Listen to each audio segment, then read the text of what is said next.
Hey guys, welcome back to another episode of Within Tolerance Podcast, the podcast for machinists by a machinist. And today I'm joined by Jeffery Lowery from Lowery Racing. So, welcome to the podcast. Thanks for coming on, and I appreciate you taking the time. Thank you. Thank you very much. It is great to be here. So, we haven't had you on the podcast before, so let's kind of jump into your backstory a little bit. I mean, I'm definitely interested in what you're doing. I ride motorcycles. I'm a big, that kind of gearhead. So what you're doing currently is interests me, but I definitely want to hear how you kind of got into manufacturing and how you got to working where you are now or doing what you're doing now. Things are going well. I'm right now focused on making flat track motorcycle wheels, and it has been a crazy 2020 in a lot of different ways. So I will try to make this explanation kind of short and sweet. How I got to where I am. I feel like I have a lot to share, so I'll try to make it short and sweet, and you can interrupt or ask questions wherever you see fit. So, in order to make it make sense, we'll go way back to the year of 2000. My dad has, it's something like 1,200 square feet pole barn on his property. And he went out and bought a Clausing vertical machining center and started a machine shop of his own. So, he was totally self employed up until 2008, when at the same time, two of his biggest customers packed up and went to Mexico, so he went out and got a real job. And at the time, my racing stuff was becoming more serious. So essentially, the machine shop just kind of got condensed into the back corner, and the shop became my race shop where we built bikes and worked on bikes for my racing career growing up. I raced flat track motorcycles starting at 4 years old. I've done it my entire life, and it's always been a huge part of my life. So let's see, that brings us up in high school. I thought I wanted to be an entrepreneur. I was definitely interested in, like, as far as the racing side of it, riding is fun, but the whole package is what I was really interested in, from trying to build the bikes and be an athlete and be a technician and plan and budget. I just really enjoyed that whole big juggle. So I thought I wanted to be an entrepreneur, wanted to race motorcycles and start my own business, but my dad really wanted me to go to college. It was one of those deals where my dad owned the bikes, so my dad got to make the decisions. So after high school, I went to the University of Akron, which is about 2 hours away from where I grew up, and I enrolled for mechanical engineering. Pretty early on, I was fortunate enough to do a couple engineering co-ops, and it wasn't horrible, but it was pretty clear to me that I didn't want to be an engineer and really didn't like being at college either. I just really wasn't a fan of the situation. So, anyhow, I while doing this, I was still racing motorcycles. I was living 2 hours away from home, so I was traveling home on the weekends to work on bikes back in my dad's shop, and really had too much on my plate, but didn't have a real direct answer for what to do to fix that problem. I was also working a part-time job, just for living money kind of thing. I was living with my girlfriend, just a lot going on. So in 2017, my dad actually lost his job again. I think it was beginning of 2017. And so, really, not by a direct choice of his own, he was back in his shop full time. And he was very quickly able to pick up a couple of job shop customers. And a racing team actually reached out to us about making them some custom wheels. So in flat track, it's pretty unique in that there are times where a heavy wheel is really an advantage. And American Flat Track, who is the sanctioning body of the largest professional flat track motorcycle racing series, they put a limit on how heavy your rear wheel can be. So at the time, it was 40 pounds. Now it is 43 pounds, and that's with the tire, tube, wheel, brake rotor, sprocket, spacers, hubs, bearings, everything combined has to be, right now it's 43 pounds. So this team came to us and they had these rotary forged wheel blanks, and they were like, "Hey, you guys have a machine shop. Can you make wheels, right underneath the limit?" And at the time, my dad didn't have any 3D modeling experience. So he came to me. I had worked with it quite a bit, and I had a student license of inventor on my laptop. So he's like, "Hey, can you?"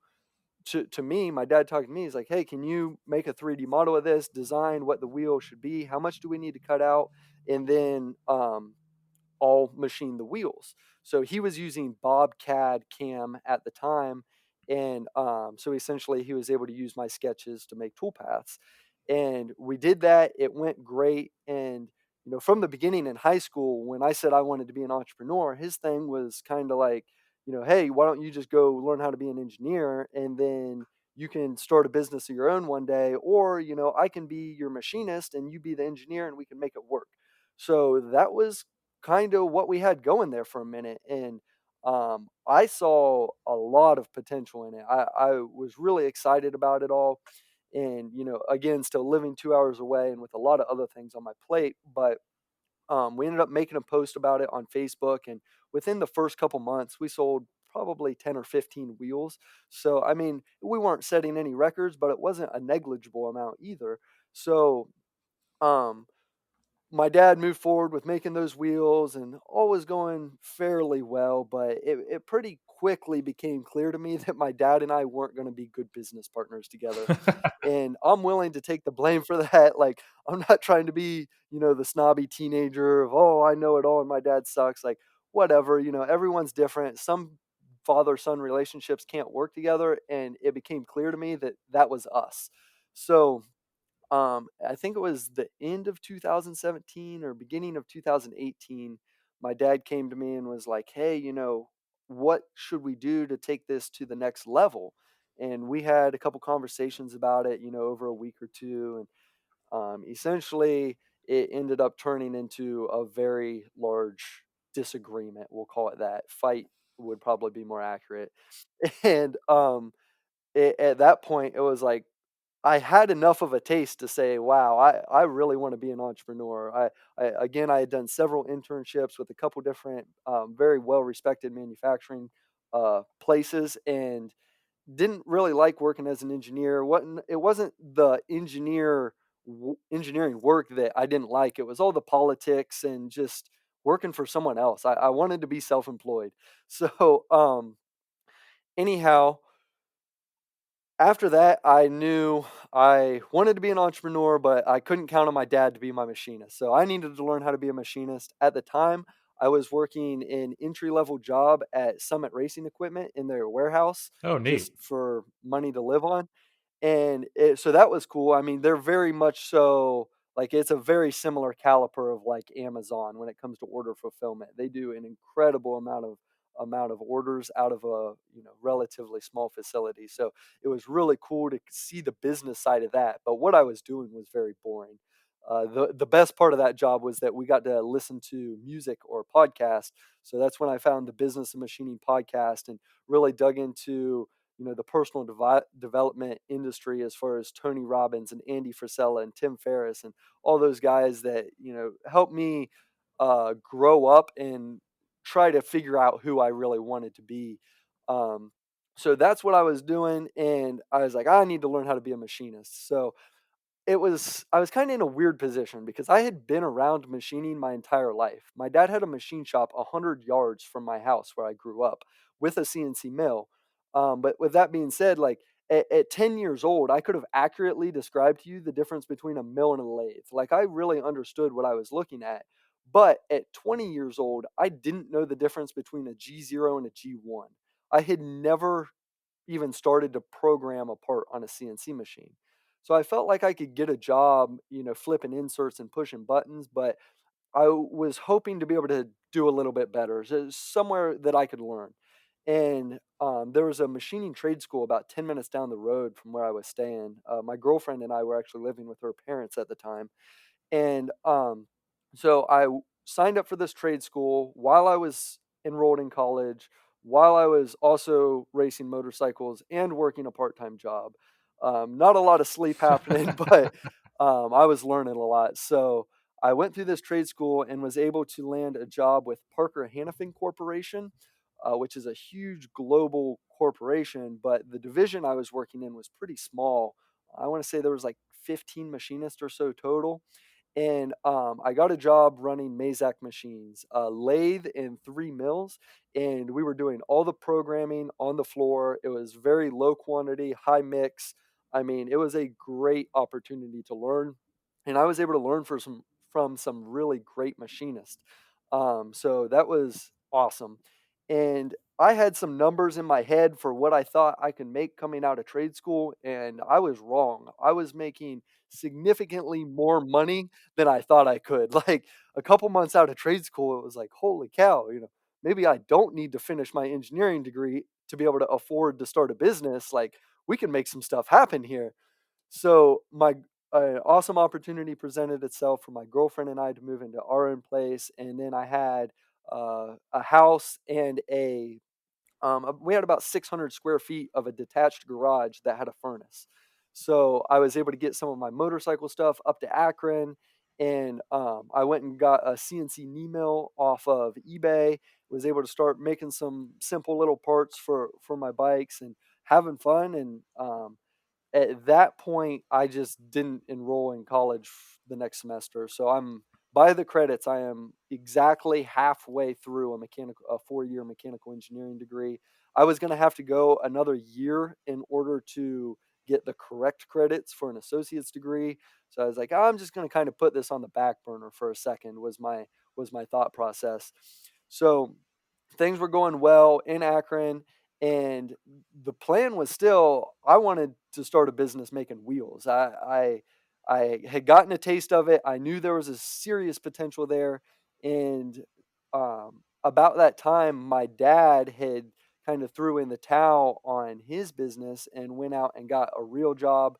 So his shop was just sitting empty again, sitting stagnant, and I had it all planned out. I had a financial spreadsheet with everything detailed out. I was going to go buy a Haas TM3P and make wheels, and that would have been enough travel for me to make the wheels. Would have been the most affordable way to do it that I saw.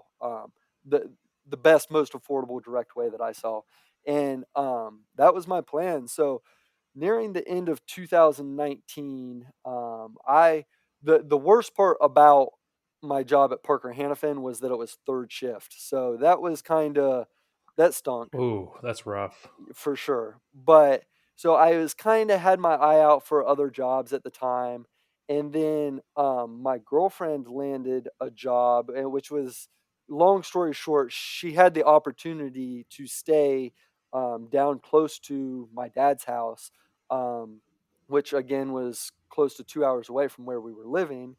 And then my dad and I were certainly frustrated with each other for a while, but we were never not on talking terms. Like he knew what was going on in my life, I knew what was going on with him. So once he went and got a job, he kept saying like, "Hey, why don't you just come down here and use my shop? Like you don't need to start a whole shop from scratch in Akron."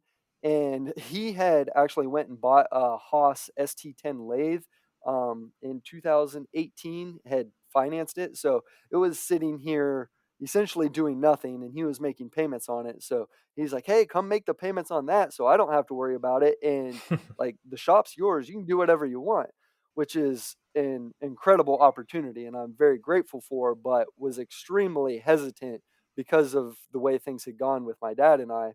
So I was like, I don't know. And then things came together with an opportunity for my girlfriend. And then on the business of machining, John Saunders announced that he was hiring for Proving Cut. I was like, man, that's enough to make me go for it. So I applied for the job. It Saunders Machine Works is only about 30 minutes down the road from my dad's house. And let me add this. This was also a nice sweetener to the deal. My family lives on, we call it the family compound, where it's 13 acres, 4 houses, plus my dad's shop. So one of those houses was sitting empty. So my girlfriend had a job. I had a place to live. I ended up getting the job for Saunders Machine Works, and I had my dad's shop at my disposal. So the beginning of 2020, I hit the ground running. And like to put things in perspective, in the beginning of 2019, I had never programmed or made a part on a CNC machine. At the beginning of 2020, I had never made a part using CAM. So everything before then was all on Mazatrol, or hand programming G&M code. So I was well aware of Fusion from the social media stuff, and my dad started using Fusion back in 2017. So I was well aware of it, but I had never made a part on it when I started at Saunders Machine Works. So I hit the ground running, and right away was getting an awesome response for my wheels. Things were going well. COVID hit, but I honestly, I wasn't like, when the season was initially delayed, like, I was joking, I was probably one of the happiest people around that the season was delayed, because it was giving me a chance to fill orders of people that really wanted wheels before the season started. So, I mean, the orders didn't slow down for me, which I'm incredibly grateful for, and I just kept plugging away. Ended up going and buying a Hurco VMX 30i this summer, and rocking and rolling. So was it 4 or 5 weeks ago? Well, I should start by saying back in August, I went to John Saunders and said, "Hey, like, I've been absolutely, running myself into the ground. There were weeks on end where I didn't get 4 hours of sleep a night, and just because with racing, it was my own products, but everyone wants their products for the race this weekend. And you talk to them, and oh yeah, well, I could do that, and well, can you have it next weekend? Sure. Well, now it's a very real deadline, and for the sake of my reputation, I need to meet them. And I was probably more of a yes man than I should have been, but I was just very excited and ready to go. So I went to John and said, "Look, I'm sorry, something's got to give, and I'm going to stay true to my long term goals of entrepreneurship. So I'm going to resign here from Saunders Machine Works." And he ended up talking me into working 2 days a week until he was able to find my replacement. So about 4 or 5 weeks ago, I was completely finished with them, and now I am self-employed, living the American dream. So hopefully that wasn't too long. I feel like I skipped over a lot, but I'll let you kind of dive into whatever you're interested in hearing about.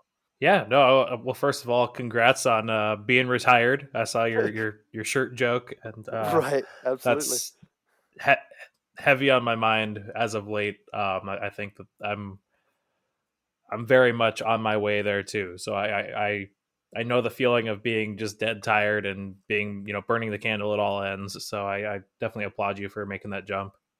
Yeah, absolutely. And I mean, there's so much has gotten better since then. I mean, I saw, congratulations, you recently got engaged, and like, my girlfriend and I weren't, we didn't have much of a relationship for the majority of 2020. It was, I was working in the shop, and if she wanted to see me, she could come to the shop. And I mean, not to sound like a jerk about it, because my girlfriend's important to me. We've been together for 5 years, but I was definitely all out, 110% in this business, to where now that I'm self-employed, like, we were just down south over this past weekend, and we actually had time to stop in Tennessee and do some hiking on the way home and stuff like that that I would never have time to be able to do before I was self-employed. So it's really all just coming together and becoming more sustainable, and I'm just really excited for what the future holds because of it. Yeah, totally. Well, yeah. Again, congrats, and I've got definitely some questions. I mean, I guess we can dive into that first. So going full time, besides the you know mind and body strain of like wanting to do that, were there any metrics or goals that you set up for yourself that you had to accomplish before you could go full time and before you decided to make that leap? Yes and no. So for me, like, I had some ideas in my head at the beginning of the year for what I thought I might be able to accomplish sales wise, and those quickly exceeded my expectations. So earlier in the summer, things were blowing up, and I was thinking that, something's got to give here. And at the time, I was only using my dad's old Clausing CV600 vertical machining center that he bought way back when. The machine's as old as I am. It's a FANUC control, so it has zero memory. I was having to drip feed everything, and I was having some problems with the machine. So I was weighing out my options. It's like, well, I could use this one longer and save up, and, or I can buy another machine, increase my throughput, which is going to increase my risks because I'm taking on a monthly payment, but it's also going to allow me to increase my throughput for the limited amount of time in a day I had.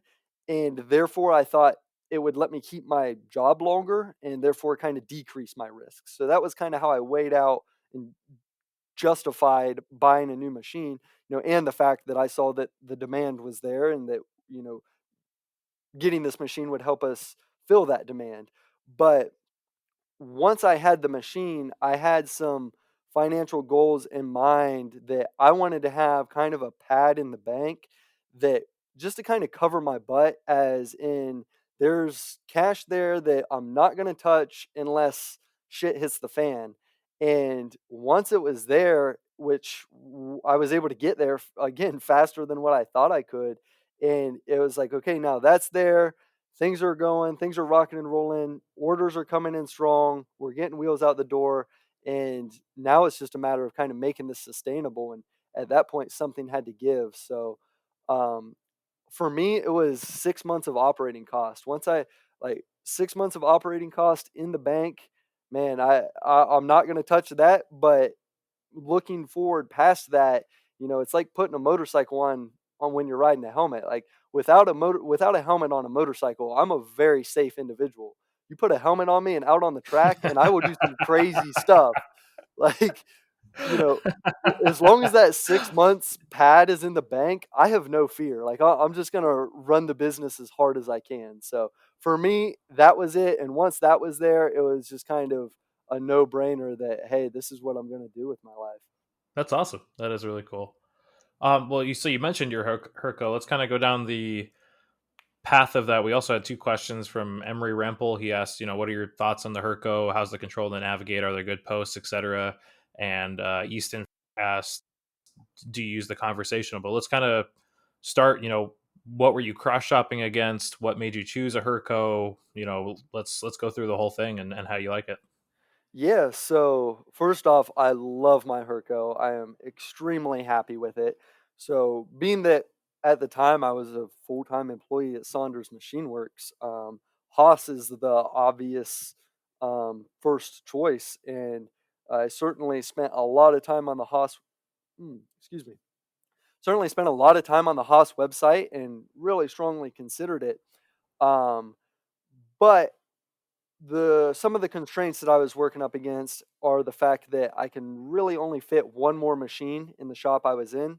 So going out and getting a mini mill and planning to get a VF2 the year later, like that wasn't certainly wasn't going to be an option. I wanted to jump in with more machine rather than less. So I was limited on floor space, and I was very hyper aware just how valuable time is and was. So I really I wanted to jump in with the best machine that I could affordably get my hands on, kind of thing. And I talked with Haas. Haas will throw you, especially in the middle of COVID. Haas was throwing all kinds of very appealing deals, but I was also, Haas is kind of like Harbor Freight. Like if you ever pay sticker price, you're doing something wrong.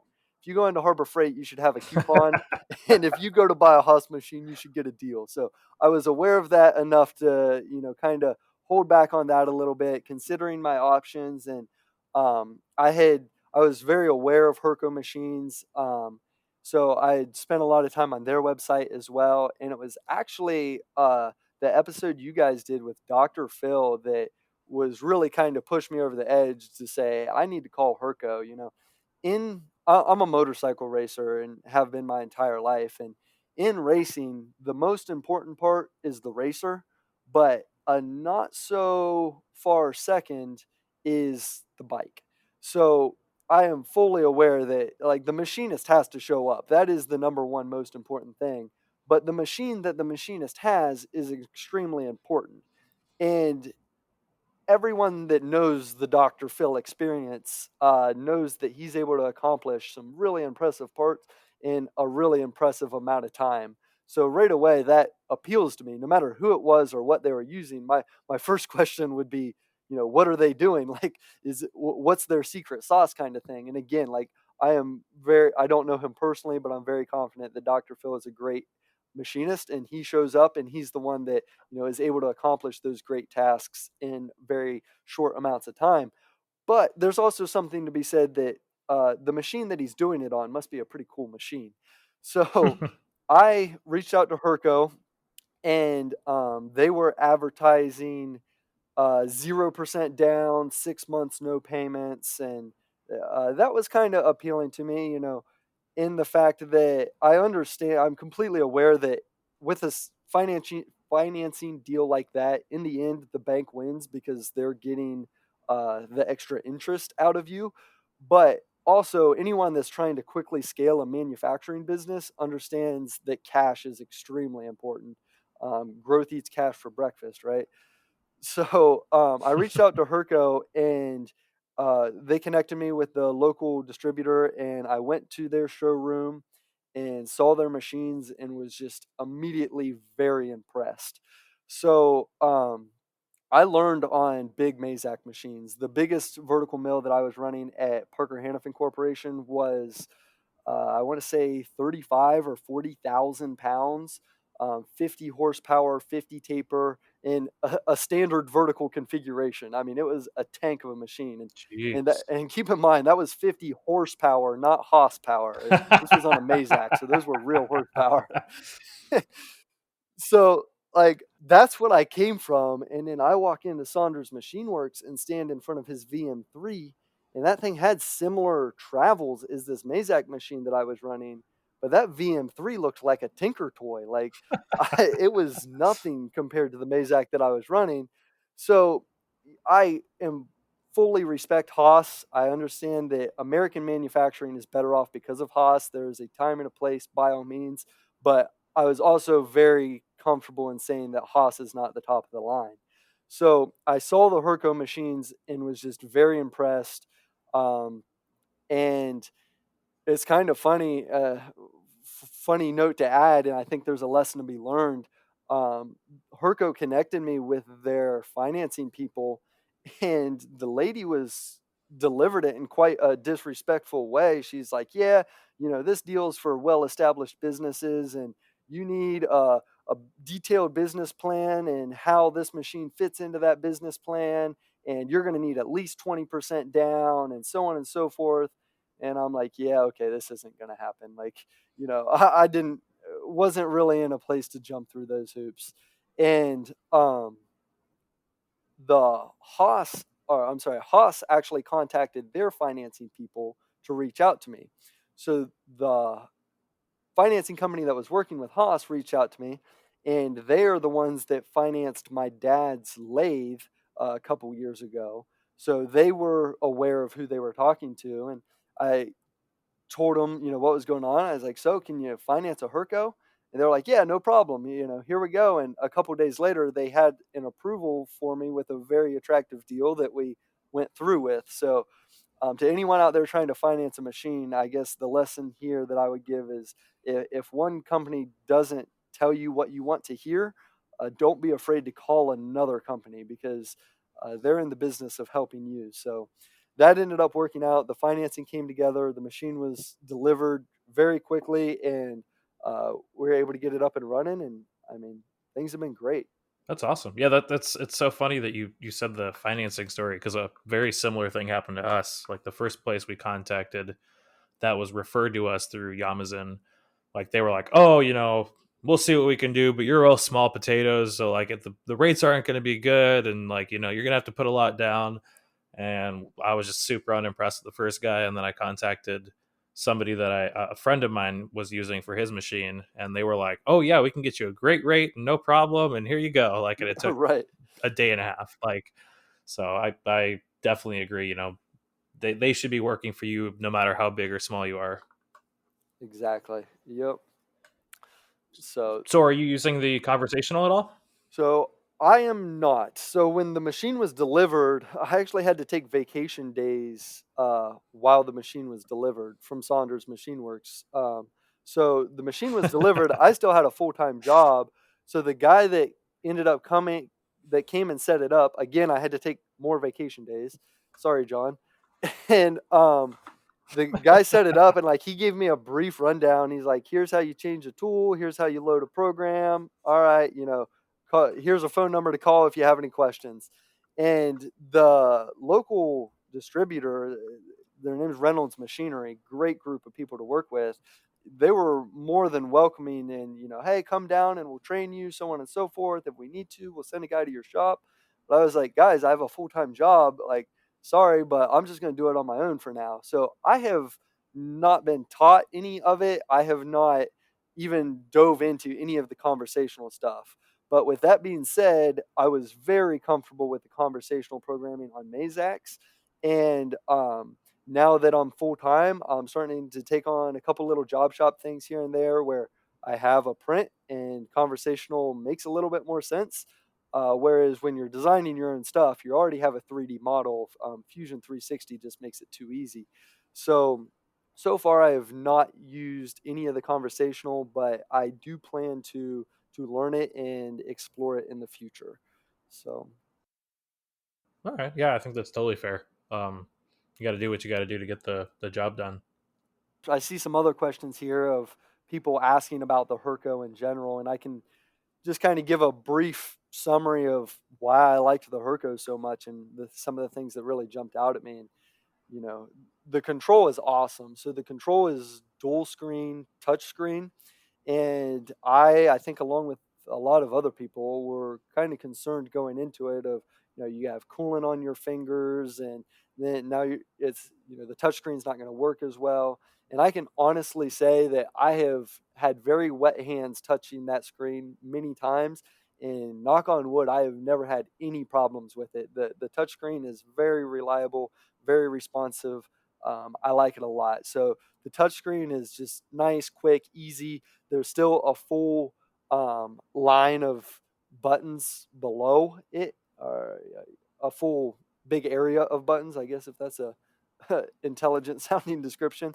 But then also there's a little button on the side of the control that like drops down, and then you have a full keyboard as well. So the control is very user friendly. Um, some of the things that really jumped out at me right away were the tool management. You know, at the time I was a full-time employee with Saunders Machine Works, and so all due respect to those guys, they're very good at what they do. I have a lot of respect for what they're doing. But just to kind of compare how they're using their Haas machines, they're using S tools. John has Mhm. been very vocal about this. It's a cool little setup with a little tool tag, so on and so forth. But at the same time, it was like, holy cow, you have to do a DIY solution to know what's in your machine. Like at one time, he was talking on the Business of Machining podcast about putting a backup camera on his machine to be able to see the tool carousel to know what tools are in the machine. And the Hurco just really simplifies the tool management compared to a Haas. So you can have like what is it? It's either 9,999 or whatever, way more tools than you would ever need in there, and it saves all the data. So let's say I make face mill tool 100, and I pull that out of the machine and set it in my toolbox and then put it back in the machine in a week. If I haven't touched the inserts, I don't need to touch it off again. And I don't have to write down that number on a little tag. The control saves it. The control knows the length. Everything is tool number specific, and there's plenty of numbers, so you'll never run out. And then also it saves all your probing information. So like if I want to offset my face mill over, say it's a 4-inch face mill, I want to offset it over 2 inches and then spin it backwards at 1,000 RPM and use a lower initial feed rate. Well, I can put all that in. So now the next time I want to probe my face mill, I just hit probe current tool now and it knows what to do. So the tool management was awesome. And of course, all the tool life tracking and all of that is all built in, very user friendly. So some of the other things, let's see, there's one of my favorite buttons, and I just used it the other day. It saved my butt. There's an interrupt button. So while the machine is running, in my exact situation, I was cutting some soft jaws, and I knew it was going to be kind of close to the vise, kind of close setup. So it's running around there, running an adaptive, and I was like, oh man, I think that's going to hit the socket head cap screws. So I hit interrupt. What happens? The machine immediately retracts in Z, shuts the spindle off, shuts the coolant off, and then you can move the machine around. So it's like feed holds big brother. So I jogged the machine around in front of me. I took out the standard socket head cap screws. I installed some low profile ones so that I had the clearance that I need. And then you can go auto, cycle start, and it picks up exactly where you left off on the exact line. And it does it safely. So it moves X and Y over, restarts the spindle, and then comes down and re-enters the cut. So you probably wouldn't want to do that like in a finish pass where you can see the surface finish. But there have been multiple times where that button has just been a lifesaver. I really like it. If let's say you're 10 minutes into an adaptive strategy and your high feed end mill starts making noises, you can push interrupt, change the inserts on your feed mill, and then go back, start it, and it immediately picks up where you left off without having to restart your program and then cut air for 10 minutes of an adaptive strategy. So that's a really cool feature. Um, Overall, there's just a lot of bells and whistles that are built in. Uh, I know some guys on Haas machines, they put the actuator on the coolant ring around the spindle so that when Z is at home, it shuts the coolant off. So then when you turn on your coolant pump, you don't have to flip the lever. You automatically just have coolant to the gun. Well, on the Hurco, it comes like that, except it's to the spindle. So if the spindle is not turning, coolant does not come out under the spindle. It only comes out on the gun. There's an awesome wash down to it. So chip management is great. You can run the thing all day and your chip hopper is full of chips and not your machine. Um, just overall, it's an awesome machine. The dual contact spindle, it's a very heavy machine. Just overall, I really like it. That's really cool. Yeah, it sounds like there's some really neat features. That interrupt button definitely would have saved me a few times for sure. For sure, for sure, for sure. So, what kind of options did you get on it? It sounds like you have probing and tool setting, I'm guessing. Yep, yep. So a lot of the options are built into the main price. So like it comes with a chip conveyor. That's not an add-on. I did not get through spindle coolant, but it comes through spindle coolant ready. So that's not an option or not a problem. I did, excuse me, I did get the probing upgrades. Um, Let's see. It comes plumbed and ready for a spindle chiller, so it'll pump coolant through the spindle. I haven't got it yet. I'm not sure that I'm going to, but that's a option. Just a couple weeks ago, I installed a next gen oil skimmer and plumbed in a cartilage filter to the coolant to keep that clean. So overall, not too many add-ons. I did get I think it's a H200 is the model fourth axis. So I haven't got to play with that a whole lot, but what I have, that's been a lot of fun. Um, but yeah, Yeah, it sounds like a killer package then. Really well equipped from the factory. yeah, for sure. Ready to go, and the service has been great. We did have some problems with the location of the tool probing eye, and I couldn't figure it out at first because if I explained it all, you'd understand it. It wasn't real intuitive to identify the problem, but they sent service techs out to help me get it all dialed in. Were very helpful. So the service has been great. The machine tool distributor that sold me the machine, I've talked to him on the phone probably 5 times since then about the machine and about other things. I mean, they're great people. They've been great help. There's not a lot of online content about the Hurcos. I wish there was more, but uh, yeah, overall, I'm extremely happy with it. So up to this point, I've run very old Fanuc controls. I've run some newer Fanuc controls on Doosan machines. That's what was at the trade school that I went through. I run Mazak, Haas, Datron, Tormach. I can honestly say that Hurco is my favorite control. Wow, that's super cool. So I've only been the only experience I have with it is at trade shows where they're trying to push the conversational on you, and I think that's what's always rubbed me the wrong way about the Hurco control. But I'd love a chance to play on one. So, let's talk about your wheels. NCC Knives asked, raw billet to a finished part weight. What's your machining time like for a rim? Built by Hutch also asked, do you start with a giant piece of billet or cast blanks? But I know you mentioned also rotary forge. So, let's go through the process of building a wheel or machining a wheel. Yeah, so I buy wheel blanks. They're rotary forged and then turned in a big lathe. And I get them from a company out of California. They're completely American made. And I guess the biggest downfall is that they have a set selection of wheels that you can get at pretty low, you can get at pretty low quantities. But if you want something that's not on their list, there's a pretty large minimum order requirement. So far, I've only been making 19-inch wheels.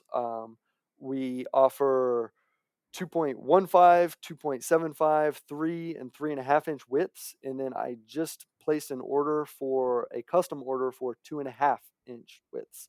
So we offer different widths, and it's essentially a wheel where the outside lip is finished, and then the center web thickness of the wheels we buy is 3/4 of an inch solid all the way across. And I'm sorry, there is a singular hole in the middle. So there's a hole in the middle that they put there when they're turning it on a lathe. So everything's nice and concentric. So I set it up on my mill and essentially just machine out the pattern.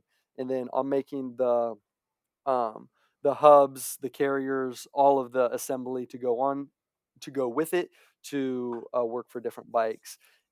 So we offer different wheel weights. So that's kind of a lot of why I have a business, because flat track's unique in the sense that different wheel weights are beneficial on different tracks within flat track motorcycle racing.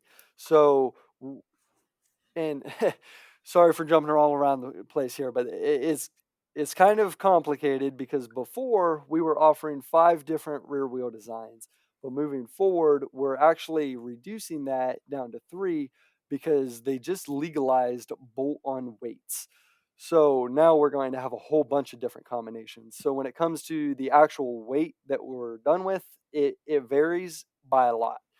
So we offer different designs for different bikes, and yeah, we're having all of our products anodized, which has been a absolute nightmare. And I've done some experimenting here really recently with powder coat, and I think we're still going to stick with anodized, but anodized has been a pain in the butt for sure. So So, how does hopefully, the different weight affect the bike? You got me curious. I meant to ask when you were talking about your backstory. How does that affect your bike behavior on different tracks? And like, why would you want a different weight wheel? yeah, so there's a couple different reasons. So one, the kind of more intuitively obvious is it's like a big flywheel. So it's a big dampener. It really calms down the power delivery of the bike. So like a lot of tracks we race on are rather inconsistent dirt. So, for those that don't know what flat track motorcycle racing is, think NASCAR on motorcycles on dirt ovals. And we're smaller than cars, so we're passing each other more, so it's way cooler than NASCAR. But anyhow, we're sliding through the corners at high speed and on dirt. So, when you come up off the corner and you grab a big handful of throttle on a 310-pound motorcycle making 100 horsepower, it spins up the rear wheel and like you're going places fast. Where adding that weight is going to calm down the power delivery, it's going to make the bike easier to ride, but still at the end of the straightaway, it's not just like taking power away from your bike, because at the end of the straightaway, you're still pulling hard. So you can adjust gearing, uh, gearing being the rear sprocket on your bike. We often change that. You can get it dialed in to where you're really not losing any power, but it's going to calm the power delivery and make the bike easier to ride. Then the other major aspect is that it's a big gyroscope. So like if you ever stick a wheel on like a balancing stand that has like a removable axle and you spin it and then you pick it up and try to turn it, you will quickly realize that that wheel wants to stay straight. And I mean, it's a big gyroscope. So the more weight you have out there, the more that wheel wants to stay straight. So now, when as a rider, I bury it into the corner at 140 miles an hour and throw this bike sideways, now when I hit a slick spot, the bike is a lot slower to react when stepping out sideways. It's going to be more predictable, it's going to stay underneath you, and therefore the rider can ride harder. That being said, there are times where, for some lower power bikes, a lighter wheel will be an advantage. Where when you want it to be snappy, when you want the thing to be a light switch and be a very aggressive riding motorcycle, you want a lighter rear wheel. Typically on tracks that have a lot of traction and are very consistent, you want a lighter wheel. Also, based on the shape of the track. So if the track is very round and say egg shaped, all of our tracks are ovals, but if the track is shaped more like an egg, you can get away with a heavier rear wheel because you're not trying to make as abrupt of turns. Where if the track is more like a paper clip, a lighter wheel is easier to get slowed down getting into the corner and therefore can be an advantage. Okay, yeah, that totally makes sense. It's just, coming from road bikes, it's like completely the opposite. Everything is going towards carbon fiber and the lightest rim possible. So it's very interesting to hear, like, literally polar opposites. We want a heavy wheel for different reasons. Exactly. And like, so American Flat Track is the big professional racing series in the country, and they have rules. So the rear wheel assembly is not allowed to be over 43 pounds. But people outside of American Flat Track, they aren't subjected to those rules, and they're like, we want the heaviest rear wheel we can get. And there's a series of racing called hooligan racing, that are street bikes that are have minimal modifications to make them run on dirt tracks, and these guys are trying to wrestle around 400-pound bikes with 100 horsepower on slippery dirt. So when they were coming and talking to me this summer, they're like, we want the heaviest rear wheel that you can make. So I was like, well, I'm kind of limited here, just starting with a chunk of aluminum, but what if I like bolt steel weights to the outside of it? And they're like, oh, yeah, that would be awesome. Try that. So that was a big consideration as well when I bought this machine. So the machine has a lot of Z clearance. I have, I think, 29 inches maximum spindle nose to table, and I use all of it. And my fourth axis comes into play because now I can set up a wheel on my fourth axis and spin it and then drill and tap holes around the wheel, like say if they were valve stems, but blind holes drilled and tapped. And now I can bolt steel weights around that wheel. So before an American flat track, the rules read that you weren't allowed to add weight other than to just enough to balance the wheel. And that's because back in the day, people were doing some really redneck, dangerous stuff, like filling your tires full of sand or just adding 1,000 stick on wheel weights and stuff like that. So they implemented this rule.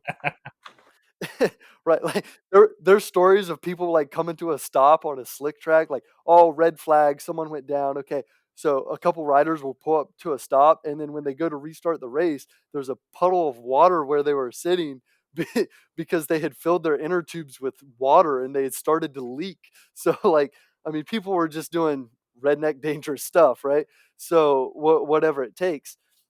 So You were I not joking came about up your with comparison to NASCAR. That's definitely in the right. same line of those kind of cheats. I've definitely heard all the stories of filling frames with stuff to meet weight requirements and then letting it drain out and all that stuff. So yeah, that's pretty Oh, cool. absolutely.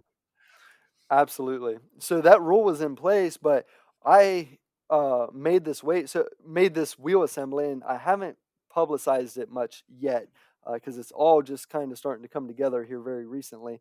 But I made one of these wheels over the summer, and imagine a steel band going around the outside of the wheel, cut into 8 places, and then bolted to the wheel.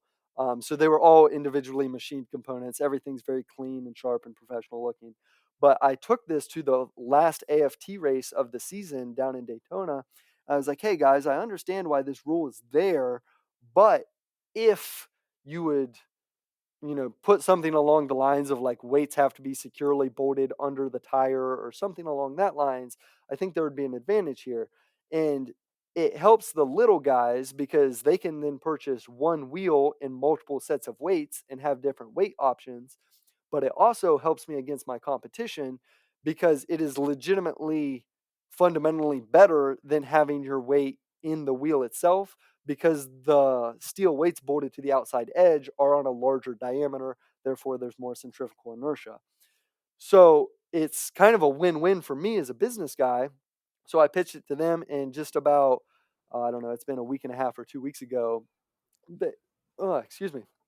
They announced the rule change that they are going to be legal next year and approved designs only. And they've already reached out to me. I'm going to be the first approved design. So um, Oh, congrats. That's that's why awesome. my thank you. Yes, that was why my backstory was kind of a little bit more complicated on what we offer because all of that was trying to get all that was running through my head. But anyhow, business has been very good, and this is only going to help. Yeah, seriously. So, So another question built by Hutch had was, do you do any CAD simulation on the strength of your wheels? And somebody else, JGF5, had also asked, are they stronger or less strong than cast wheels? Any fancy insurance associated making wheels? Like, uh, what do you do about that side of the business?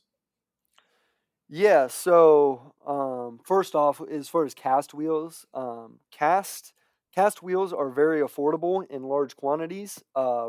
Rotary forged wheels are stronger. They're a lot more specialized, higher end, however you want to describe that. Rotary forged wheels are better. So, when it comes to are they strong enough? So um, I certainly played around with some of the simulations in Fusion, but it quickly becomes obvious that it's not very intuitive to interpret the numbers. As far as when you're talking about a wheel that's rotating very quickly with a tire that has weight going around a track with a motorcycle, how much strength is enough, right? Like I can look at a simulation and see where it's going to break and make that a little bit stronger. Cool. Yeah, I'll do that. But okay, this can hold this much weight. Is that enough? I don't know. We're talking about very, very dynamic forces here. So, what I did was designed the lightest set of wheels that I was comfortable making. Like, absolute, I was puckered to think that I was going to run these, and I made them and I put them on my bikes and I went and did many, many laps. And I actually ran them quite a bit this season, which I only did probably 6 or 8 races this year because of COVID, because my racing just got completely put on the back burner for this business. But thanks to my mechanic, my right hand man, Kevin, he was helping me out with my bikes and got me to a few races that went well. But for all of those races, I was running this really light set of wheels, and on the rough tracks, and checking them out, and they're still round and they're still straight and they're like at this point, I'm comfortable to put them on any bike, and I'll go out there and run them. I think they're fine. And all of the wheels that I have sold are legitimately stronger than these wheels. Like if I showed you the numbers, there's no denying. Like okay, your customers' wheels are stronger than yours, and you're out there tearing it up on your wheels. So um, that has been my approach to it. I think only one customer has come to me and said that their wheel has bent, and it was after a crash. So, I mean, in a crash, everything goes out the window. So, Yeah, definitely. the one other thing, as far as insurance, I am closed course competition only. I'm not making wheels for road bikes yet. That is coming in the future, not so far future, but that helps on a liability stance. And then, honestly, it's not. It's quick to think that wheels are a huge liability, and by all means, if it fails, it's bad. It is a liability, but pretty much so anything you make for motorsports are a liability. Like, for example, personally, knock on wood as hard as I can, I've never had a wheel fail. but I have had an aftermarket set of triple clamps fail, and that caused me to hit the ground at probably 70 miles an hour. So, you know, are wheels a liability? Yes. So are the foot pegs that I made. So are the triple clamps that I made, so on and so forth. So there's no super special, I have insurance. I'm under an LLC, and I'm closed course competition only at this point. Yeah, yeah, I think that makes total sense. So going back to NCC knives question, like what's a rough machining time when you're doing a rim? I mean, you do a few styles, so I'm sure they vary, but are we talking 30 minutes? Are we talking 3 hours? You know, Yeah, and this is where, luckily, since I'm the one designing them, I can make them manufacturable, and I can do pretty much so everything with 2D toolpaths, so it's not too bad. I mean, on my Hurco, some of our wheel designs, start to finish, I can have you a finished wheel blank in an hour. So, it's two ops. You have your first side, then you flip it over, get it all lined up, and come at it for op two. But this Hurco is a tank of a machine, and it has no problem ripping through aluminum, getting it roughed, and coming back and making some awesome finish passes. So yeah, I start to finish, I can have a wheel done in an hour. And I mean, I have two major competitors, business wise, and I am, I don't know, depending on the exact product, anywhere from 10 to 20%, 25% cheaper than my competitors. And I'm making good money. Like, I'm very happy with the money that I'm making. So, things are good. We're making a lot of wheels. Um, and then, but I will add, it's a cool story, and a big shout out to my friends over at Helical. Um, the one thing I don't have is a huge lathe. So the wheel blanks are turned in a big lathe before I buy them, but that center web thickness is 3/4 of an inch all the way across. So if you imagine, like, in at the very inside of the wheel, all the way out the outside, it's 3/4 of an inch. On our lightweight designs, you want a bit of a taper in that, right? Like, you know, out there at the edge, you want it to be thinner than in the middle, you want it to be thicker. So I don't have a big lathe, so I do it on a vertical mill. And originally, I was using a big 1 inch bull nose. It was like a 1/4 inch corner radius end mill, and doing a big spiral toolpath. Excuse me. And it was literally just spinning around, you know, however, whatever it is, 100 times around this thing. I think originally with that bullnose end mill, I was doing like a 15 thou step over. And then once they're anodized, they look good. But I was talking with some guys at Helical, and ultimately they suggested that I use a uh, shoot, what they call it? Oh, I'm sorry, a lens cutting end mill. So it is essentially, the bottom profile would be of a 3 inch ball nose end mill, but it is a 3/4 inch tool.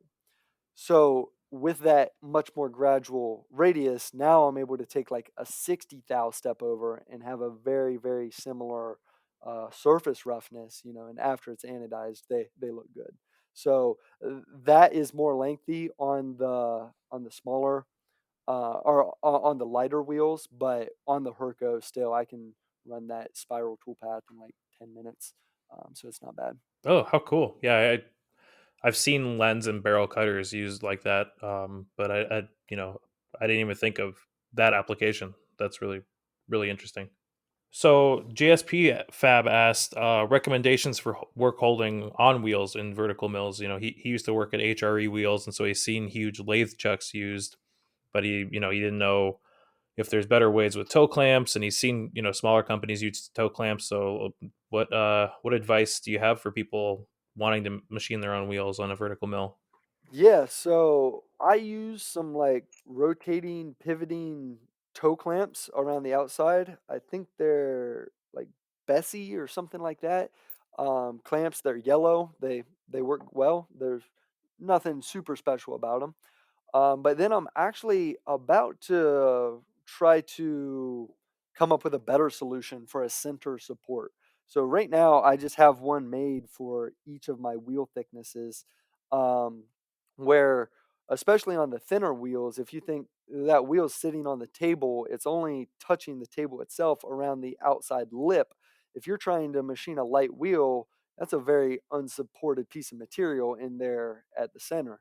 So we have it's essentially just like a round slug that fits under the wheel, and then it's threaded. I have a cap that goes down on there. But right now I have one for each wheel thickness, and the problem is that my wheel blank supplier hasn't ever heard of like micrometers or tolerances. So they do not they do not hold very tight tolerances at all.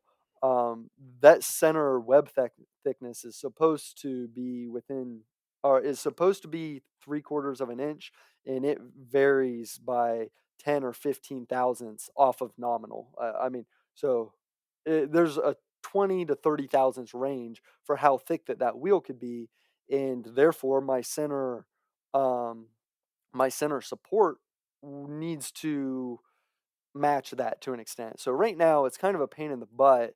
I essentially have that down to the low end, and I just have shim stock, and I'll stick some shim stock in there, get a good feel for where it's at, and it's not super critical. It doesn't have to be perfect, but I have a couple ideas bouncing around in my head, plan to make it happen soon of some kind of support that essentially will thread up to where I can go to the specific height that I want to be at, and then tighten it down with a lock nut or something. So I have a couple ideas bounced around there. I need to get into fusion and do some brain dumping, but yeah, right now it's just toe clamps and then a center support. Wow, that's, I mean, sometimes simple is as good as it needs to be. So Absolutely. one last question from Built by Hutch was that he saw you had a shop dog in some of your pictures. And do you ever worry about, the pup getting chips in their paws or getting into trouble in a machine shop, coolant and all that stuff? He's asking because he's got future dreams of having his own shop space and shop pup. Yeah, and I actually have two dogs, Hank and Axel. They're my coworkers. I talk to them way more than I should, and they're great. They haven't, knock on wood, haven't caused any problems in the shop. For the most part, I make sure that there's nothing around that they're going to try to drink or anything. But I try to keep a clean shop and keep the floors clean. Most of what we machine is aluminum, so if there are some chips on the floor. It's not going to be too bad, but so far, knock on wood, there haven't been any problems. They have a spot in the corner with a bed and a blanket that they curl up together and sleep most of the time. Cool. And then NYDLS 30S, do you have any rock lock experience? You got a fourth. Did you put any quick change on it yet? Rock lock, yes, fifth axis work hoarding. They See, I don't remember the part numbers off the top of my head. I got a base plate and vice, fifth axis vice, and I really like it. So I had a little bit of experience with their stuff at Saunders Machine Works, enough to know that they make really quality products. Um, so that's what I decided to go with on the fourth axis. I've made probably 5 or 6 parts with it so far, and really like it. I mean, it works well. I'm looking forward to. I have a few different custom fixtures in mind coming up that I'm going to be using on the fourth axis, and really looking forward to setting them up with the pull studs and being able to have that quick change function. So it does kind of stink that I don't have room to leave the fourth axis on the machine.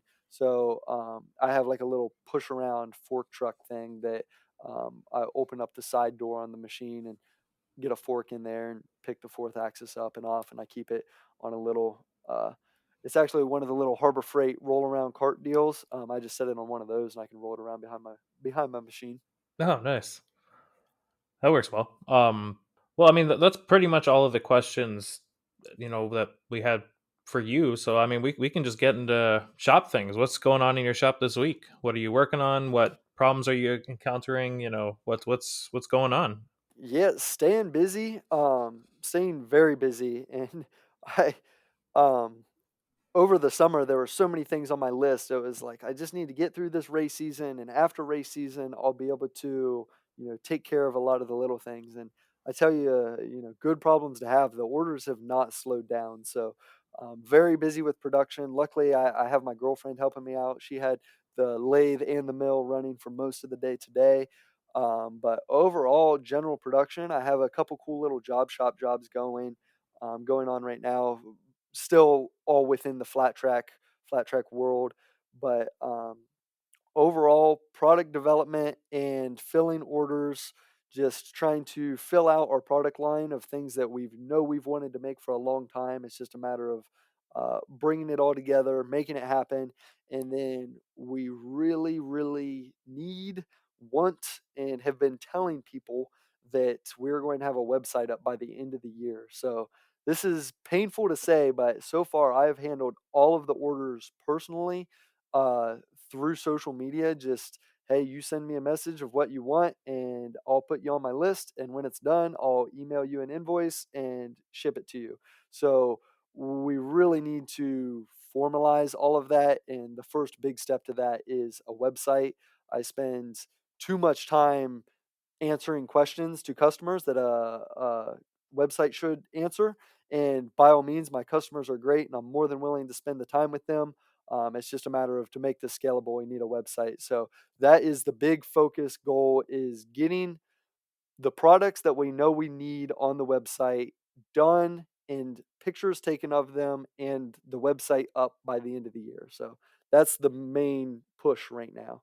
Well, you've got a month. You can definitely do that. The Yeah. website itself, I'm sure, would be pretty quick. It's more the e-commerce stuff that usually takes a little longer.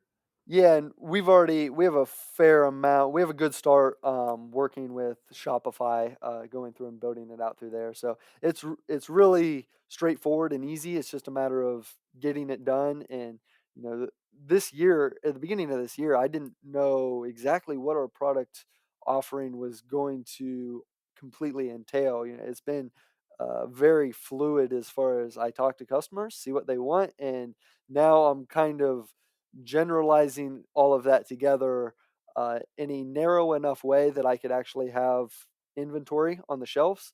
There's a very legitimate material cost to these wheel blanks. So it's not like um, it's not like I can just have 40 wheels sitting on the shelf and not worry about that. So trying to get everything narrowed down. The other big thing was figuring out whether or not these bolt-on weights were going to be legal for next year. So now that we've gotten the green light on those, it's just a matter of executing at this point. That's really exciting. Yeah, it sounds like the bolt-on wheel weights will really let you pare down your offering and maybe uh, I want to use the word accessorize, but that's not exactly what I mean. But like have a smaller line of wheels, and then all of the different weights and things that you can add to them. So that sounds like it'll be really Exactly. a great thing for your product line. Absolutely. So what about you? What kind of things have you had going on in shop updates? So I've been running some more titanium parts, which has been great. I'm still running that same helical rougher that I've run through, I don't know, 4 or 5 jobs now of different stainlesses and titanium, and it's still trucking along. And because it was a slightly longer cycle time, it had some 3D machining and stuff in it. I was able to go and start cleaning the kitty. So I'm maybe a week and a half from getting that thing 100% ready to be sold, and I'm getting super excited about that. And then I also need to start taking some pictures and wipe down my current compressor so I can sell that as well. Since we have the new compressor coming in maybe a week and a half, we'll have to see. I need to contact my salesperson again and double check. Awesome. Awesome, awesome. I was not to call you out, all due respect, I was listening to a podcast. I think it was November 9th was the published date of 2019, and you were like, "The brother's coming, and we're gonna sell the kitty right away, and it's gonna be great. We're gonna have more space." So we're just over a year on that. So, but I mean, I totally understand. We all have things like that. I certainly do. But I was listening to that on my way home from Tennessee, was it yesterday, and it made me laugh. Oh, geez. Yeah, it's been far too long, that's for sure, and it's just taken up space. Like we actually did an entire shop rearrange last weekend, and just to kind of make use of the space that we have right now. But man, the entire time I kept looking over at the kitty, and I was like, man, if I could just have that, 100 feet squared back, that would be pretty nice. That would Absolutely. really change things. And we've got, a million engines and stuff in the shop anyway. And I would love to have a little more room to push those to the side and still be able to get business done. So yeah, that's on the plate. I'm actively doing it. I spent maybe an hour and a half or 2 hours cleaning it and got a lot of the gunk and junk off of it. And that's really all that needs to be done to it. Like it still turns on, it still works and all that. We just need to clean it up so that it looks a little prettier when we post pictures of it. And besides that, I also blew up my FCR aluminum rougher 2 or 3 days ago Oh, now. Yeah, well, it really all I did is end up chipping one of the seats, but I was roughing some aluminum pretty aggressively, and the bar stock had a little bit too much of a radius on the bottom, and I made it through 4 parts no problem. And then on the fifth one, on the first pass around the part, it picked it up and chucked it at the side of the brother, and broke one of the inserts, broke one of the seats. Unfortunately, there's no shims or anything, so the head's just uh, trash more or less. Thankfully, it's a replaceable head and not the entire body. But it was loud enough that both of my next door neighbors at our shop space came over and were like, "Are you okay? Like, did you die?" I was like, "No, I'm okay. It's okay. Everything's okay." And first thing I did was check the spindle at every RPM, every 1,000 RPM all the way up to max, and everything's fine there. And there's a nice little dent reminder in the side of the brother so that I don't do that again. So yeah, it was I've said multiple times on this podcast, like this trade has a great way of humbling you right when you think that you're getting it. And this was my humbling moment for this quarter, this half of the year or whatever. absolutely. We all know that it happens, and we all know that it just really happens when it really sucks when it happens to you. So, Yeah. Yeah. I mean, the thing, like, it was frightening, but thankfully, as far as the cost of a mistake like that can be, like, the spindle's still good, the machine's still good. I'm out like $150 for the cutter, which sucks, but I'll take $150 mistake over a few $1,000 mistake any day. absolutely. But yeah, besides that, I had both brothers running last night, finishing up that titanium job in the Speedio, and then squaring up some blocks in the TC. I just got a tool setter secondhand that I'm going to try to hook up into the TC because I would love to be able to automatically set tools in both machines. Um, and yeah, that's about it. We're chugging along. We've got a lot of work right now, and we're just trying to get through it. And I really I have a rough idea and a rough design for our Christmas card in quotes this year for the shop. Like we always do an ornament or something like that, and I've got a rough idea. And Brad and I went over it, and his girlfriend actually gave us the idea this year. And so I really am trying to make time in the next 2 weeks to get everything done that I have on my plate, and then get some of these run and out to our customers. Awesome. Yeah, Yeah, that's a really cool idea. Definitely, any kind of personal touch that you can add for your customers is nothing but good, and I like that. yeah, it's always fun. And like I see it as like a way to experiment with toolpaths in a way that I normally wouldn't. Like everybody always asked why we would participate in like the fusion cam challenges and stuff. And it's like, man, it's very rare that I can make parts at the shop for people and not have any tolerances and not have any expectation, and like just get to play. And so I love projects like that. Absolutely. So my question to all of my guests and co-hosts is, what did you research this week? Oh, what did I research? A bunch of little things. I can't say that I've really dove really deep on anything here lately, but we need so we still need a good way to take product pictures for our website. So we're about to pull the trigger on something and leaning towards a Canon EOS 90D DLSR. Still want to come up with a final decision on the exact lenses and stuff we want to get, but kind of tossed around some different ideas there and doing a little bit of research. Looking at that, I have bounced around the idea of buying a laser. So it's like once every couple weeks that'll uh, end up in my search history as I'm just trying to learn a little bit more about those and what direction we would go there. But yeah, the biggest thing right now has been just a camera and picture setup. We have space in our basement. We have a pretty nice basement. That's where we keep inventory and do all our shipping. So we have space in our basement to set up a nice camera area, and we need to pull the trigger on doing that. So, what kind of stuff have you been researching? So I was just looking through my open tabs and past history on my phone. One thing I have been looking at is, I talked about this last week with Easton, but I'm working more on getting my post actually dialed. Like the more I spoke about it over the last couple episodes, the more I realize like it's just stupid that I'm still talking about it and not just doing it. And so this last weekend, I spent a lot of time on the Fusion or the Autodesk post processor modification guide, and then also on a few forums and stuff, and had some generic posts open. And I'm trying to get 3 or 4 things sorted out of my posts, and I've got about halfway there. I'm no Java expert at all, and that's only been shown to me more and more the more I dig into this.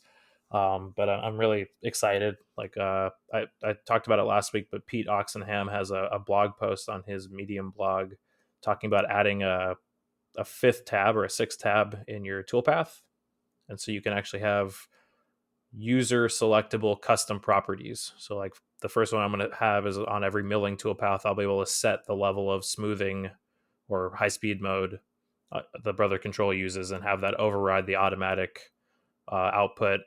And then I also want to add like the ability to change the amount of dwell for the through spindle to come on, because depending on the tool and the configuration, sometimes it takes a little longer than the 1 second that it normally gives. And there was a few other things I thought of today that I want to throw in there, but yeah, I've been a lot of post editing the last couple days and trying to wrap my head around all that goes into that. Awesome. I have to ask, do you use Visual Studio Code? Yes, I do. Okay, cool. Yeah, they have Cool, that cool. great Fusion plugin where you can actually, you know, make changes and actually see in the posted code where it comes from in your post, which is nice. But Right. the way that they've structured the brother post is a little confusing. At least, like one of the big things I'm trying to do is only have end numbers put out at the tools and have them the end numbers be the tool number as well. And it's not as straightforward as I would have thought. So I'm still struggling on that. The post processor edit that I've been wanting to dive into is changing. So if I have two work coordinate systems and if I'm going between the two, it tracks all the way home to Z and then moves over to X and Y and comes down. And this thing's a tall machine, so I've been wanting to change it, and I've heard of other people doing it to where instead of retracting all the way to Z home, it only retracts to the like highest safety plane or whatever. You can change that as not as to be not as far of a distance traveled. So I need to dive into mine as well a little bit more.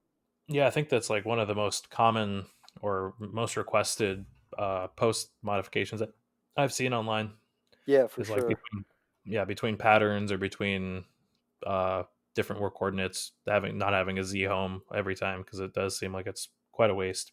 Yeah, I started just with the installed Hurco post processor, and I've made quite a few little changes, but for the most part, it's been pretty good. I think we might have had a question about that, but yeah, I'm using the standard post processor, and um, so far I like it a lot. I did make an edit to it like last week or so, and add so there's an M code for the washdown So at the end, I added the M code to turn it on before Z retracts home at the end of the program. So the washdown turns on, Z retracts home, X and Y go to their park position, and then it dwells for 3 seconds, and then it's the end of the program. And it's nice because with the washdown on, the table doesn't get wet or anything, and my door locks uh, aren't they don't lock during the program.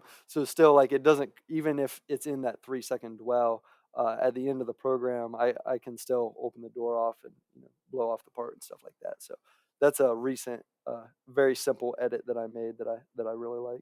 Yeah, that's great. That's one thing that they did include in the brother post, but my doors do lock, so I have to just wait for the washdown at the end of the program if I wanted to go. Right. But That's awesome. yeah, it's nice.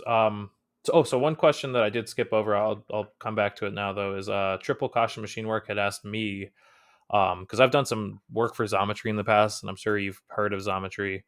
And they, so he asked, do I still accept work from them? If not, what was the biggest issue with their business model? So I'm still technically a partner.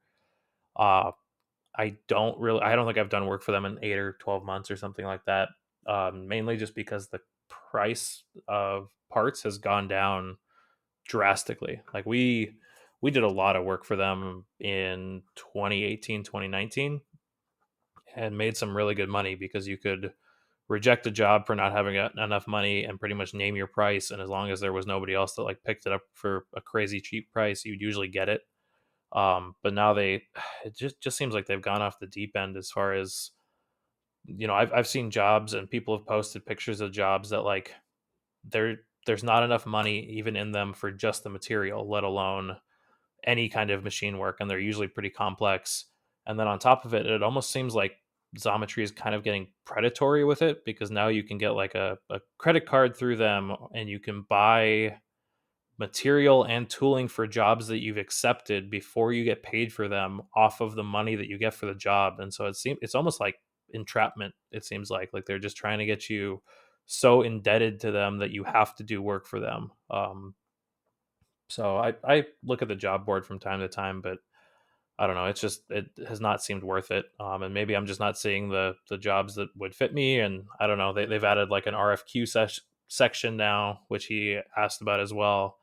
But it's like if I'm going to bid on work, I'm going to go to my customers and or find new customers and bid on work that has better margins, rather than going to a place and competing with every Joe Blow that has a machine in their garage and zero overhead and is just tinkering around and wanting to make a few bucks. So yeah, it's not as good as it used to be.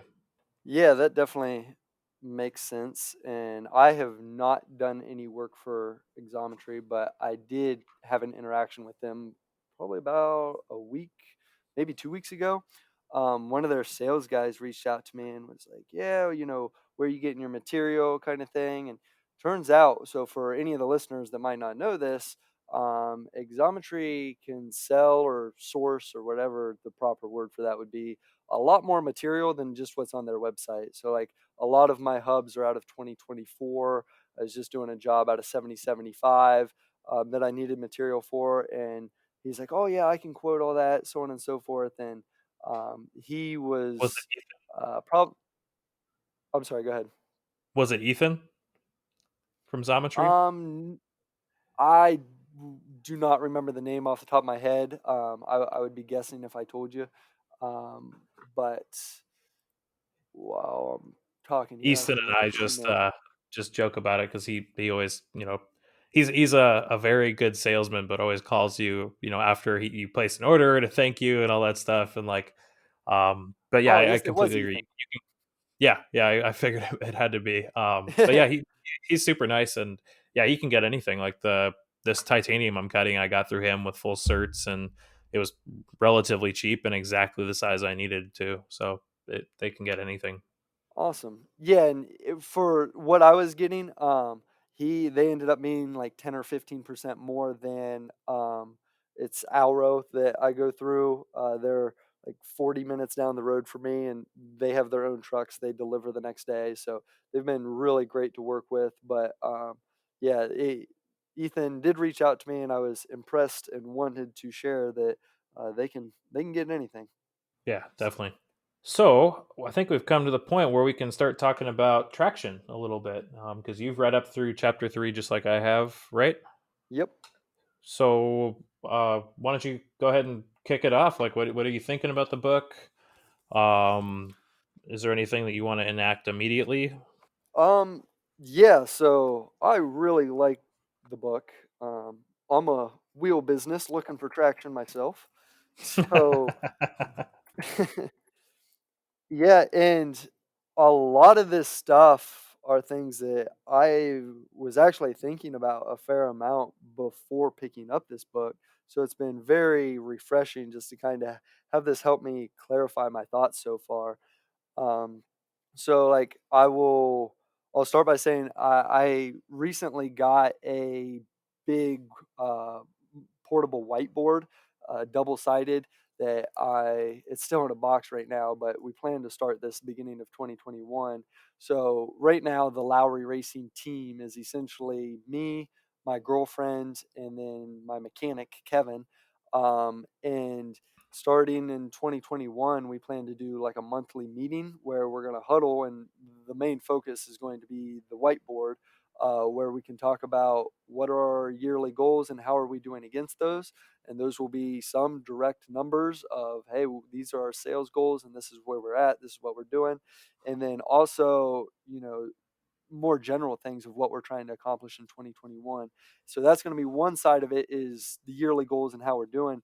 Then the other side of it is going to be kind of what each individual is going to focus on over the month and over the upcoming month, and how well are things going, that we said we were going to focus on the previous month. So I feel like things like that are kind of in line with so far what I've read in this book.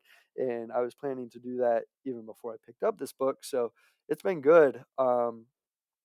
Looking here, uh, just to kind of briefly read down through here, the very end of chapter 3, it gives you the list of what are your core values, what is your core focus, what is your 10-year target, what is your marketing strategy, what is your 3-year picture, what is your 1-year plan, what are your quarterly rocks, and what are your issues. So I guess I would ask you, have before this book, could you have clearly answered those questions, and have has this made you think about it more?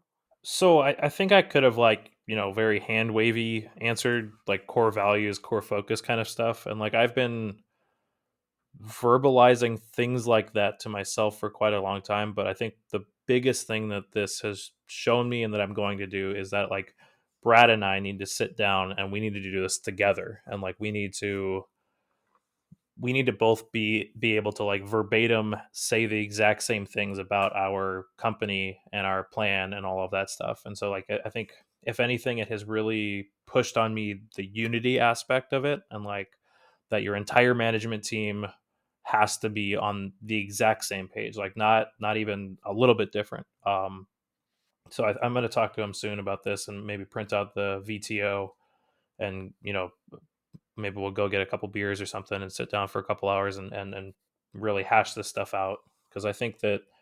So have you read the E-Myth? I have not. It is certainly on my list, and I've heard quite a few people talk about it.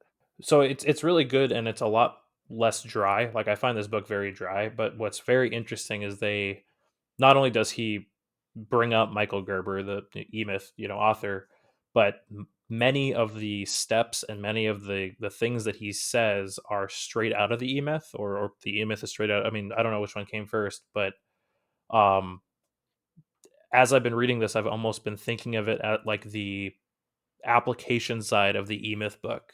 Like the E-Myth gives you a lot of these grand like goals and ideas on how to run a business and things that you need to do. And like this book is very much like, here are the lists that you need to accomplish to get these goals done. And so I've really liked. It's like the E-Myth companion book is kind of what I've been referring to it in my head. So yeah, I definitely think that the biggest thing I'm going to do either before the end of the year or just to start the year off fresh is that we're going to sit down and kind of go over these core values and core focus. And I think we're pretty good on like who our target audience is. And we've been, especially in the last maybe 2 or 3 months, a lot more cognizant of like what our what do they refer to them like what our special sauce is, and like why people come to us. And so I think that we just need to sit down and write all this out. Awesome. Yeah. Yeah. And I I agree. And I guess I would ask, at your current employment or previous employers, how well do you think that they've uh, implemented these strategies of, essentially communicating these things, and what's been your take on it as an employee, um, as well? So I think that in every shop I've worked in, besides the current one I'm working in, nobody has ever gotten anywhere close to this. My current shop that I at my day job, my boss is very cognizant of this kind of stuff. Like I don't know if he's read the E Myth or if he's read Traction, but like he starts every single company meeting with repeating our mission statement and like our goals and explaining again why they're important to us and why it means something to us. He definitely makes sure that we know about these things for our company. I think that maybe I don't think through any fault of him, but I think that the way the company has been run in the past and maybe some of the people there, like he hasn't gotten the buy-in that he needs to really, I don't want to say enforce, but like we've had a few people, many of them have gone, but we've had people and have people that just don't really care. You know, it's just another paycheck, it's just punching the book. They don't want to do their best job. They just want to get paid for doing an adequate job that they get paid for. So but I do think that he does a really phenomenal job of keeping everybody on task and on goal as far as like here is the overarching mission statement for our company, here is like how we accomplish those things, this is what I expect of you to do these things. He's very good about setting those kind of goals and those kind of work boundaries. That's cool.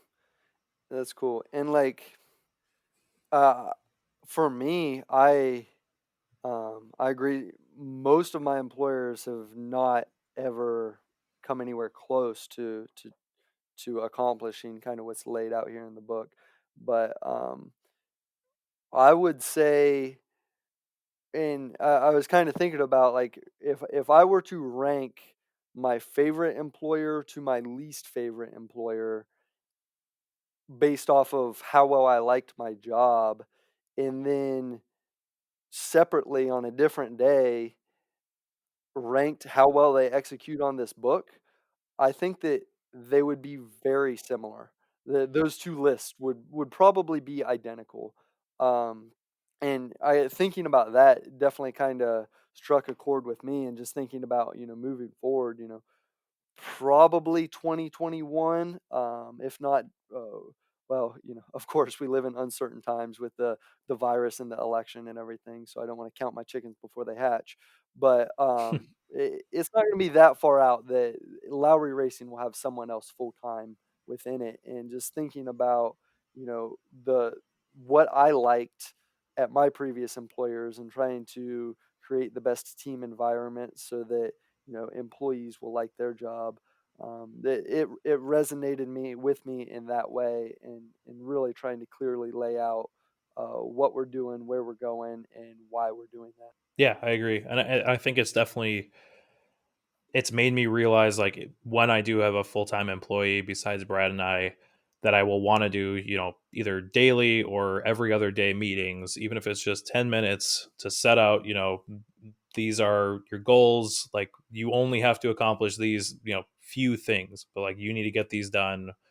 And like I've always found that helpful at my day jobs too, is like even if it seems like a waste of time, it's like the little things that, you know, problems that somebody brings up that they normally wouldn't bring up, or something that they say that triggers you to realize like, oh, this is a problem that needs to be taken care of. And like these are your boulders for the week, or these are your boulders for the day. Like I think that setting clear goals is really really important so that everybody stays on track, because I definitely agree with what you were saying about like if I graphed my happiness at a job and how well somebody stuck to these kind of goal setting trends, they're 100% line up, because otherwise every single employee is kind of off doing whatever they think is best, and everybody's butting heads, and nobody knows who's running the ship. So yeah, that's a really good point. Yeah, so I like it. I'm excited to see what comes next. Yeah, definitely. I need to check the page numbers again. I've actually been listening to this one, which is both good and bad. It means that I can get it done while doing other things, but also, like I said, it's not the most enthralling book compared to the Goal or the E Myth or something like that, where there's a little bit of story to go along with it. Yeah, I was just gonna say, I guess this would be a decent place for me to ask you, kind of, as far as the business partner side of things. So honestly, if you would have asked me a year ago, the whole kind of situation with my dad and everything was probably a large part of this, but I would have said, business partners are not a good idea, and in most situations, and that there are other popular Insta machinists that say similar things as well. But after being in the business and having this business go very well this year, I absolutely see the where it could be beneficial. If not not to say a clone of me is in like, oh, I'm great, I want two of me, but if there was someone else here that was legitimately emotionally invested in a way that, they were all in on being a machinist and growing the business, and all of that could be in place without doubling our monthly overhead, there could be very legitimate value in that. So I guess I'm curious, to you, how has it been having a business partner?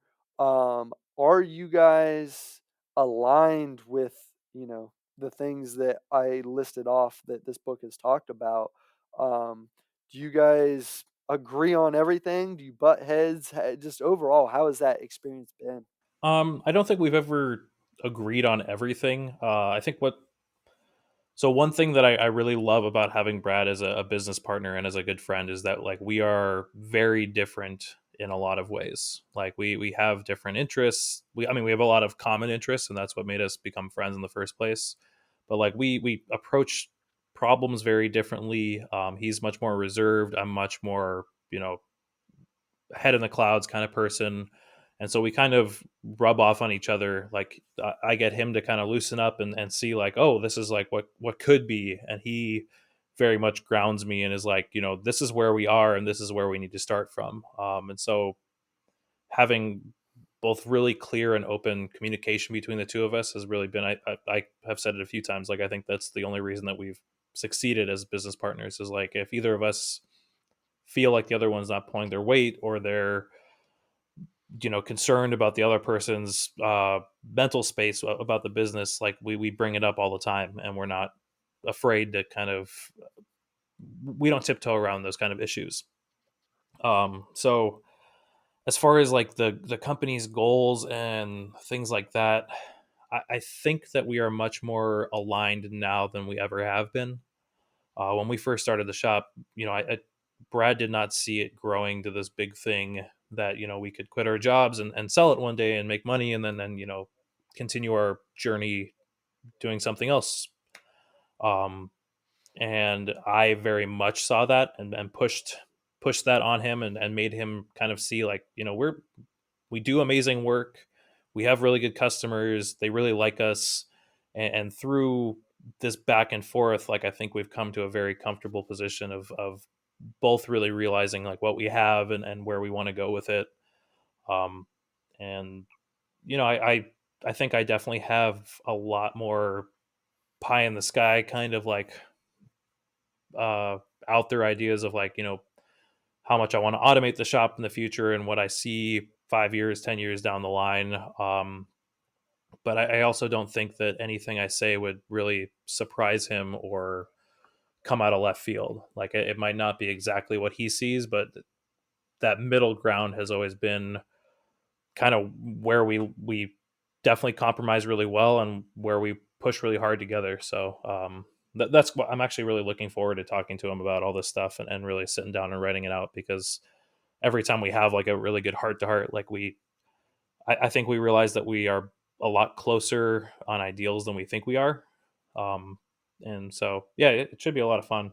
And again, like it's because we approach problems and we approach life so differently that I really appreciate him as a business partner, because I feel like if I had another person like me, we would have spent all our money 4 years ago and not gotten anywhere and not done anything. So Absolutely. And for me, it makes me think of, when we were reading the goal, and I think I'd even mentioned this in the Discord, that like I wish I had someone like Jonah to call that would, say, hey, you're doing it wrong, get back going the right way, kind of thing. Of course, everyone wants someone to just explain to them the right way, and that would be the easy way, and everything would be great then, right? But of course, it's never going to be that simple. But you know, what you just described to me definitely does sound extremely valuable, and has been a concern to mine. That a lot of people in my life are very agreeable. That I'll say, "Hey, this is what I'm thinking of doing," and they say, "Oh, that's awesome. That's a good idea." And, well, sometimes it's not a good idea because we're all imperfect. So being able to have two two minds to bounce ideas back and forth does sound extremely valuable. So that's cool.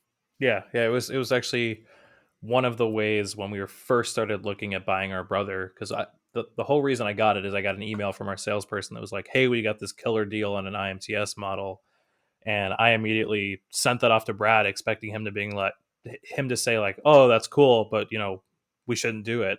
And instead, he texted back. He was like, "Yeah, we should kind of pursue that and see where it goes." And I was like, "Well, I guess this is a good idea then." That's awesome. Yeah. So it's really really really nice to have um, somebody like that to bounce stuff off of. Totally.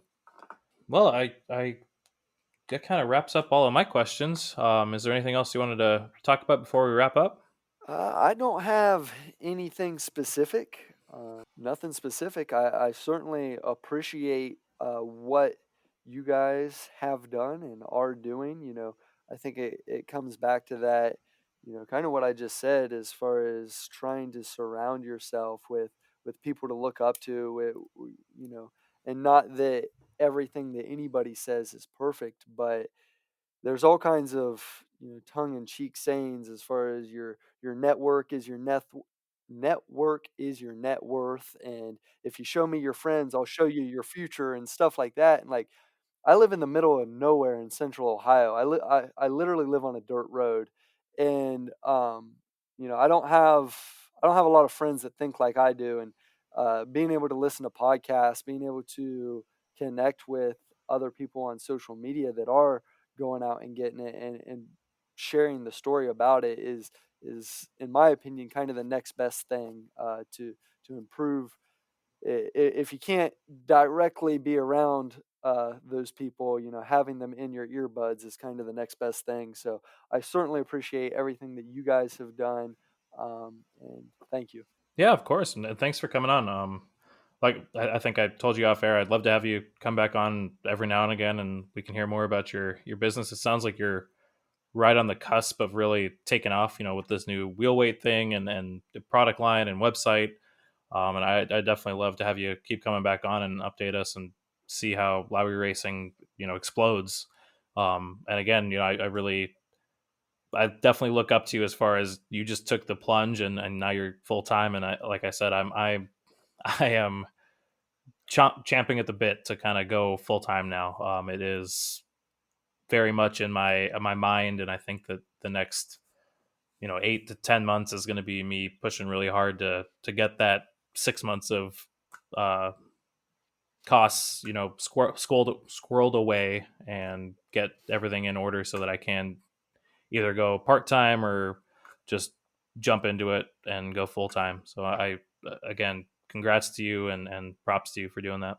Thank you. Yeah, I appreciate it. And I think that being a motorcycle racer my entire life has kind of shaped the way that I've approached this business. And, motorcycle racing it's a dangerous sport. There's there's no easy way around that. And when you're lining up on the starting line of a big race, there's a lot of things that you could be thinking about. And if you're thinking, wow, I'm going to get really out of shape at the end of the straightaway and I'm going to eat that fence at 100 miles an hour, if that's what's running through your mind, then your chance of hitting that fence at 100 miles an hour is significantly higher.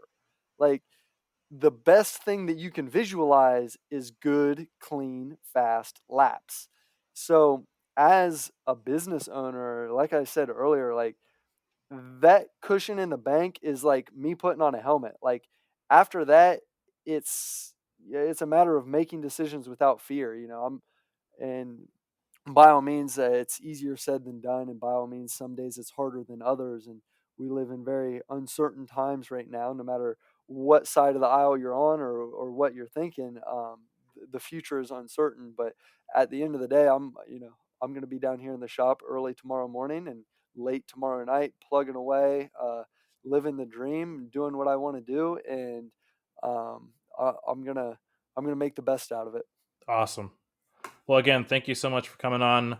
Next week, guys, we've got Joe Rogenbuck from Cobra Frame Builders coming on the podcast, and so we'll get to be, chatting with him, and I'll put up a post asking for questions sometime midweek. But until then, thanks for joining Within Tolerance podcast, and we'll talk to you next week. Thank you.